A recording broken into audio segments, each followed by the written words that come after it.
Right, Labour leader Keir Starmer has faced a wave of resignations overnight, with more than 50 MPs defying the party whip and voting in favour of a ceasefire between Israel and Hamas in Gaza. And 10 of his frontbenchers have left their jobs over the vote, including 8 shadow ministers such as Jess Phillips, Afzal and Yasmin Qureshi.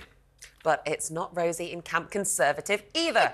In the wake of the Supreme Court ruling of the government's Rwanda plan as being illegal, Prime Minister Rishi Sunak held a press conference where he vowed to introduce new laws to ensure migrant deportation flights could take off next spring. Well, joining us now to discuss a dramatic 24 hours in politics. Have we had any undramatic 24 hours this week? Is, of course, TalkTV's chief political commentator, Peter Cardwell. Let's start off with Labour. How did this wave of resignations come about last night? Well, there was a vote, motion put forward by the SNP saying that there should be a full ceasefire. Keir Starmer said there shouldn't be, said there should be long humanitarian pauses. And then you had basically a third of his party saying, no, Keir Starmer, we don't agree with you, and voting essentially against him. It's the biggest crisis of his leadership so far. We had about a month ago when those horrendous attacks from Hamas terrorists into Israel started. We had a lot of unity in the Labour Party. Now it's very, very split. And the fact that he's lost people, really good performers like Jess Phillips from his front bench, will be something that he's not happy about. But we have both political parties, both main parties, very, very split on very different issues, actually, this week. Really interesting. If we could start with Starmer, Pete.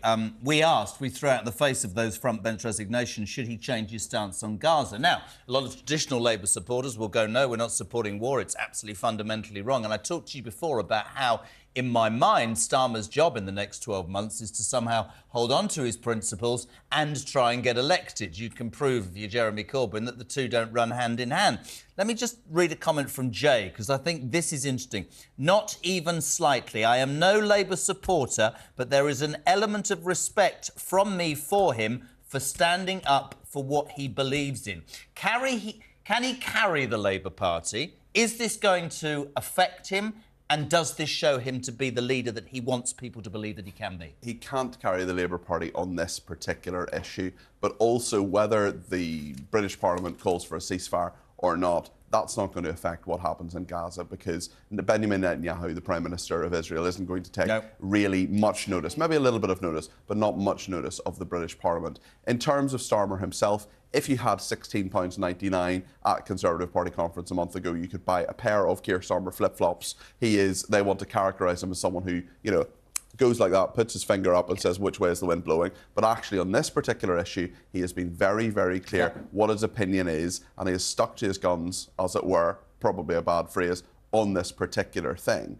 But actually, when it comes to his party, there is a diverse range of views. Now, he can hold them pretty closely on most other issues, so I think he'll be fine, but this is the biggest crisis of his leadership so far. But, of course, if we look across to the other side of the House of Commons, Rishi Sunak's all over the place as well. So it's not, because the two have come at the same time, it hasn't had nearly as much focus. The Rwanda thing was interesting yesterday, wasn't it? See, Quentin Letts, who was on our show yesterday, front of the Mail.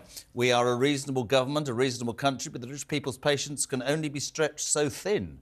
On what, though? On continuing to push, excuse me, a policy that has failed at every single stage? Or people say, I don't know what he's actually saying, or is he saying that... Quentin said it was witnesses his vow, Rishi's, that foreign courts won't stop Rwanda flights. This is all about Braverman as well, isn't it? Because Braverman said this and tweeted, as you said she would, very quickly. Rishi looked angry to me, Nick, didn't he? He was angry. Such a headache for Rishi, because surely, is there not an argument to say that this could just be left behind now and stop the boats? They could try another methodology, another way of doing it. I mean, both strands of thought are both totally correct. It could be left behind. They could say, look, this is clearly a policy that's not going to work, certainly at the moment without a massive change in the law, but actually, also, conversely, because of that, he sort of doubled down and said, we've got to make this work because it's a pledge that was there. It's been around for about a year and a half. It is a controversial policy. It's cost 140 million quid so far. The only person who's actually been sent to Rwanda is Suella Braverman, and she came back. So this has been a failure of policy, but at the same time, it is now something that's become a massive electoral issue because Rishi Sunak is going to keep pushing so it happens. He says planes are going to take off in the spring.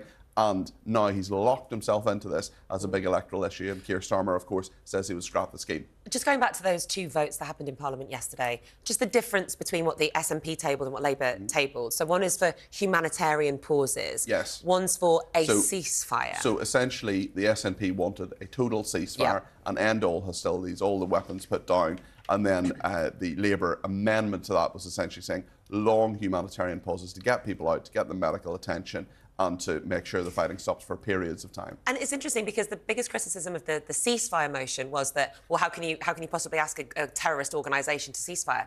You can also say that about humanitarian pauses. How on earth does anybody expect for Hamas to agree to these short-term breaks? Well, in fairness, they sort of have already. There have been these 4-hour brief humanitarian pauses where people have got out at the Rafah crossing into Egypt. The question many will ask, of course, is how can you know that people are going out are innocent civilians? And not, Could you get terrorists out at that stage? Could that be actually And here's the other thing, Benjamin Netanyahu's not going to listen. You're absolutely right what you said about a British court. Can I bring it back to Sunak? We're flip-flopping for a reason. We're doing a hymn. It's interesting, isn't it? He had great news about inflation, complete disaster about the Supreme Court by 10 o'clock, right? He had a good 3 Keir hours. Starmer, 19 points in front. Overnight, ceasefire to call, loses 10 frontbenchers. For a nerd like you, and you've described yourself as a political nerd... Well, yeah, but that's a respectful comment. Interesting times, mate. Yeah, it's fascinating. It is. It has not stopped. I mean, politics hasn't really stopped since 2014, since the Scottish referendum. But certainly in the last week, it has been absolutely dramatic. Every single day, there has been some major, sizable event. We could be sitting here today, still talking about the march on Saturday, still talking about Sarah Braverman's article in the Times last David Cameron Thursday. from nowhere. David Cameron from nowhere. Oh God, you that know, was Monday. Reshuffle. That was Tuesday, that was. it? No, Cameron was Monday. Tuesday, Sarah Braverman's letter. There's so much to talk about. It's Christmas. And you wanted today off. I had to beg you to come in today, man. You can't have a day off. You're too important. All it is that, I mean, call me old-fashioned, but having worked for 20 consecutive days in a row, I thought maybe I should have a day off. You're old-fashioned and you have no commitment. I said earlier, if Peter Cardwell died, they'd make him go out and report on his own death before he was allowed to go. I don't think it'll be that interesting a report, but there we go. 16 minutes past 6. You live from hell. Yeah. You ain't going to heaven, babe. You ain't going, babe. What's going on?